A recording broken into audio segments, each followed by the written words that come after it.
Hey Silverbacks, got a very special guest for you today here at Gorilla Fitness. Holly Deegan, now Ireland's strongest woman. She's represented Ireland at international level in weightlifting, and she's also one of Ireland's top CrossFitters. Okay, so we're very blessed to have you here.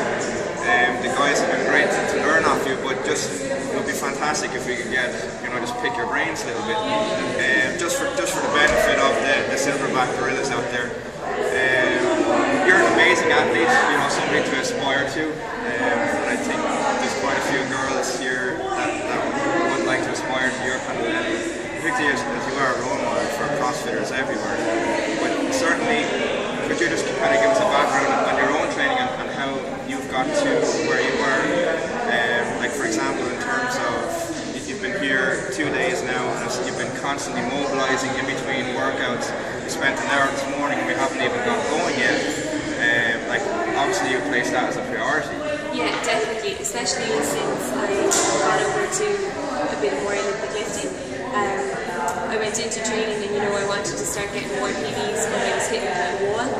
I couldn't get into a good overhead position and things like that. So someone told me I was tightening my shoulders, hips and ankles. So basically from kind of pretty much every session now I've mobilised for about 40 minutes before I start to, it went from say hitting a 50 kilo snatch to a 60 kilo snatch, in a space of 6 weeks or something, just from working on mobility, because I've done the strength training but I couldn't get into the right position. So definitely it is a big priority and it really does help. Yeah, super. As I keep on saying to you guys, that if you can get yourself into a better position, if you can move better, you can utilise your body's best potential, and the proof is in the pudding. I was saying that just putting 20 kilos in a snatch, you're able to get into that better position to receive a barbell. It's one thing having the strength, you've got to be able to move right, so prioritise that mobility. The proof is in the pudding here. An international weightlifter who moves phenomenally well, spends so much time mobilising, so there's no excuses for you not to be doing a minimum of 10 minutes a day. Okay, so that's super. And just with regards to mobilising, you obviously do copious amounts of training, a high amount of volume, which our guys probably wouldn't be at the level of yet. But you need to eat right to kind of do that. You obviously can't be fueling your body with shit. So just give us kind of a bit of a background on how you eat. Yeah, definitely. I would say food is the hardest part in training for me. I don't mind training for hours a day, doing as many watts as I can, strength work and things like that.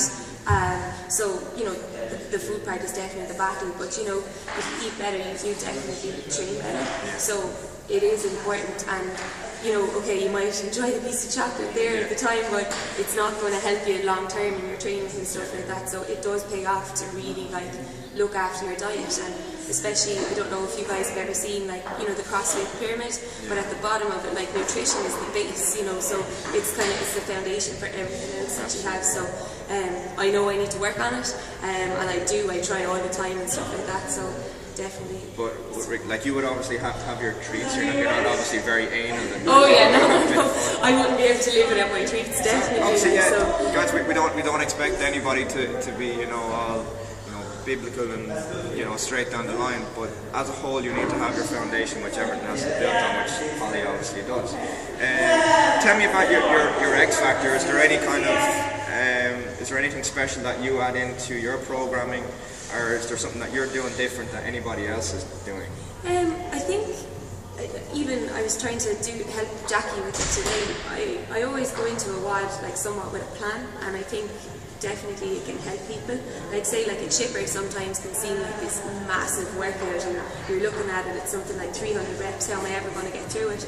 But say look at 50 wall balls, 5 sets of 10. 5 sets of 10 is easy, so I think it's definitely an easy way to get through it. And another point I kind of gave to Jackie, I do it myself sometimes, when you need to rest or whatever, like count to 10 or something. So like I might count to 10. Otherwise you might rest too long. Yeah, I might rest too long, or like the negative thoughts starting to come in, going, oh, I can't do this, I'm tired, or whatever. Whereas if I'm kind of counting, I'm preparing, I'm getting ready to do it again. So I find that really helps me keep going. And you know, people often ask me like, oh, how do you keep going? Like, you know, but I'm just like, I'm on a mission all the time. You know, there's a plan that I need to try and follow the plan and stuff. So I think that's something that I do that not many people do, and I try to kind of encourage people to do the same. Super, and that's really good. Just kind of plan those workouts, guys. Get in, plan that rest, and just get it done and be kind of task focused. I suppose just to sign off. I know we've got a big training day ahead of us, so I'm sure Holly doesn't want to be on her couch all day talking nonsense. But finally, like to sum up, just for, as you are such an inspiration, and just for our guys most importantly, but to anybody else who might see this, to kind of get to your level, would you agree with me? And certainly I don't want to knock you, but to say that it is achievable if you eat right and train hard and work hard and commit yourself. That it is really and truly achievable. There is no special programs, there's no special diet, there's no special supplements. It's just eating right, training hard, and dedicating yourself. And that's what you do. Totally, yeah. And you know, you get progress if you put the time and effort into it. And you know, by no means, like, I'm still looking at myself and I'm like, there's so many things that I still want to do, and you know, I'm doing more hours and looking at my diet more and more. So it never stops. You know, you're always trying to make yourself better and stuff like that. So if you want it, you know, you got to put the time into it, and you'll get there. So thank you ever so much for your time. Anyway, Holly, thanks very much for tuning in, guys. We'll see you all soon.